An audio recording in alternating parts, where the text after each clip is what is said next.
I've been digging into the new cruises opening up from June for US and UK residents, and there are a bunch of things that I've uncovered that you really should carefully consider before you splash your cash. By the way, if you're new to my channel, welcome aboard. I'm Gary Bambridge, and I'm here to help you make it easier to find, plan, and have those amazing cruise vacations you're dreaming of. So with that in mind, let's get going. First of all, you really need to know your options. There are a bunch of them out there, but certainly many more cruises are going to come along as other lines adapt. So really think before you rush into booking any of these that exist, because more are going to come. Now, there are a mixture of cruises to nowhere and port calls based on the region and the timing. Generally speaking, the later they are, the more likely they are to have ports. They're generally time limited, and they're running in summer, mostly from June right through to September. Now, by that time in September, they're hoping that they're going to be able to scrap these special summer cruises and then run the currently advertised cruises as planned. So let's take a look very quickly at what is confirmed. Now, by the time you watch this, I'm pretty sure this list will start to be added to pretty quickly. But let's have a look what there is. So in the United States, so people in the US closest to you are Royal Caribbean Adventure of the Seas, 7-night cruises from Nassau, in the Bahamas, obviously, Celebrity, Millennium. They're going to be sailing out of St. Martin. Again, 7-night cruises. Crystal, or based out of Nassau, or they're also picking up passengers in Bimini. And again, all of these are calling on ports running from June really to August. Now in the UK, there is a huge amount of choice heading out of the UK. You've got P&O Cruises on 2 ships, Britannia and Iona, Princess Cruises on Regal Princess and Sky Princess, MSC Cruises, we don't know which ship they're going to have yet.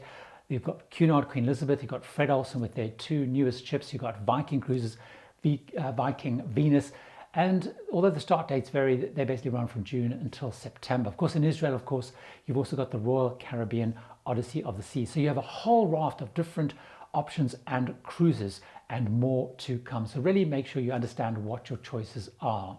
The next thing to really is understand who can actually go and what you need to have, because these again differ cruise by cruise and even cruise line by cruise line. It's really important because you need to make sure that you're going to be able to comply with the rules and by the date that you're looking to book, because especially many of these require that you had to have had your vaccine and both doses within 7 or 14 days, depending on the cruise line. So you need to really think through that timeline before you actually book.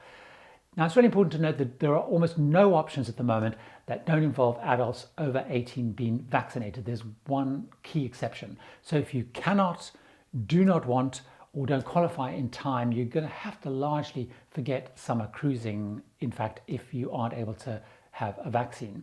4 main approaches that are being used. So you've got the one country only, completely and entirely vaccinated passengers only. This is true of the UK Carnival Corporation lines. So that's P&O Cruises, Princess Cruises, and Cunard that are sailing out of the UK. So they exclude kids. And of course, Israel, Royal Caribbean is the same. Everyone has to be vaccinated. The second approach the cruise lines are using is where they will accept guests from multiple countries, but again, vaccinated passengers only. And that's what Crystal Cruises are doing. So again, pretty much excludes kids. The next option, the third option, is again accepting people from multiple countries, but they're combining vaccinated adults and children under 18 if they've had a negative PCR test. So Royal Caribbean and Celebrity in the Caribbean, that's the approach that they are using. Then you've got another approach, which is the real outlier, which is you only taking guests from one country. You've got to have negative PCR testing. So theoretically, it can be adults and children. And that's in the UK with MSC Cruises, but also Viking Cruises in the UK are doing that. So that's a little bit, though, of an outlier. There are also differences on which lines are insisting crew will have to be vaccinated. And it's really based on the ability to get that done. So in the UK, your MSC, your Fred Olsen's, your various Carnival lines, they won't have crew vaccinated, but the Caribbean lines, the ones operating in the Caribbean, will do. Testing is going to be used across all of these anyway. Clear have committed everyone will be actually tested before they get on a cruise.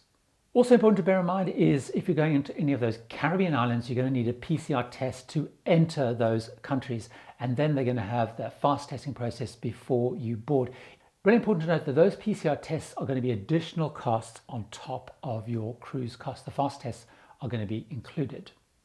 The next really big area to understand is the protocols, because these will not be cruising as it used to be. I've seen many people getting really excited about cruising opening, but bear in mind it's not going to be as it was. You need to absolutely make sure that you're completely happy, because things like masks are going to be involved, and I know a lot of people don't want to have things like masks and cruise line only excursions. Now, all of the lines are saying that they will actually confirm the final protocols around about 30 days before sailing. So these things could adjust, but they've also said there is going to be the following. So these are things that they're saying there will be. First of all, there's going to be reduced capacity. Now, they haven't said at what level. Around other parts of the world, it's between sort of 50–60% capacity. You're going to have staggered and timed boarding. That's because the whole boarding process will take much longer with health screenings, which is the third important point. There's going to be health screening, which will include those tests I mentioned, that you can have your temperature taken a lot. There's going to be a lot of screening before you get on board and actually during the cruise. Masks have to be worn when distancing is not possible. You can remove them to eat and drink, for example, when you're sitting around the pool, but you are going to have to wear masks a lot of the time. There'll be no self-service dining.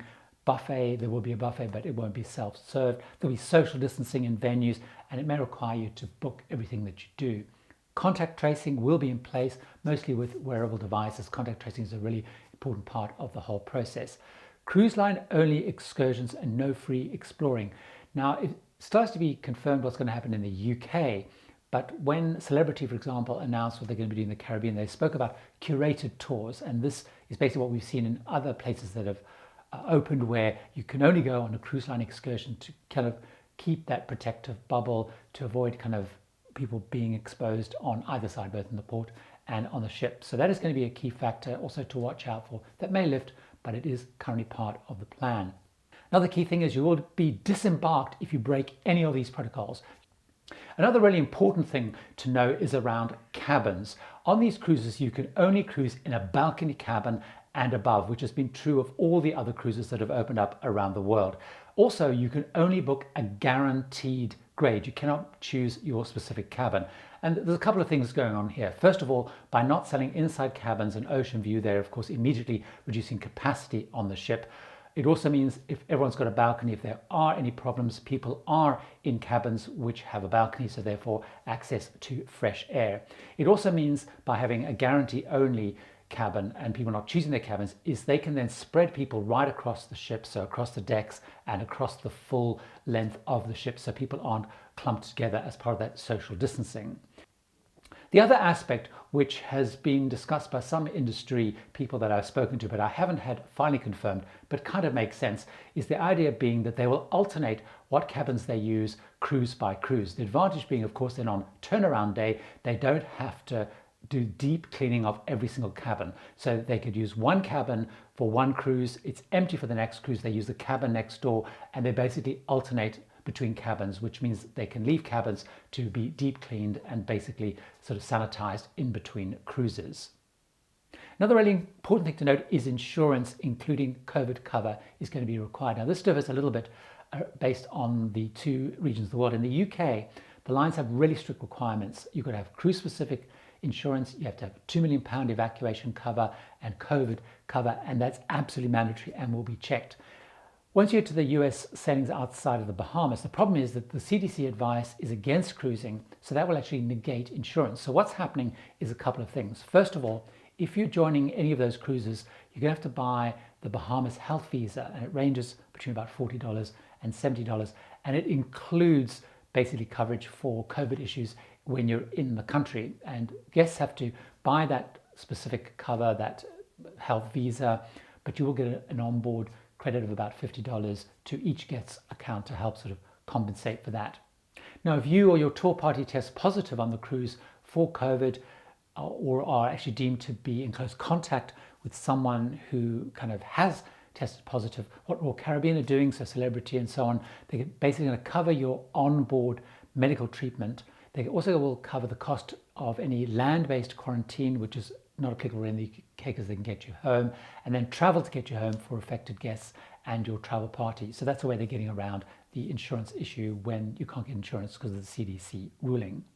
Another key thing to note is there is a lot of flexibility built into these various fares and trips. That's largely because if anybody contracts COVID before the trip, they obviously don't want people to come along, or they find people failing the health screening when they check in. They don't want to let people they suspect may be ill onto the ship. So they are having lots of flexibility and refunds if you can't do these trips. But do check again, because line by line, what they actually offer you differs slightly.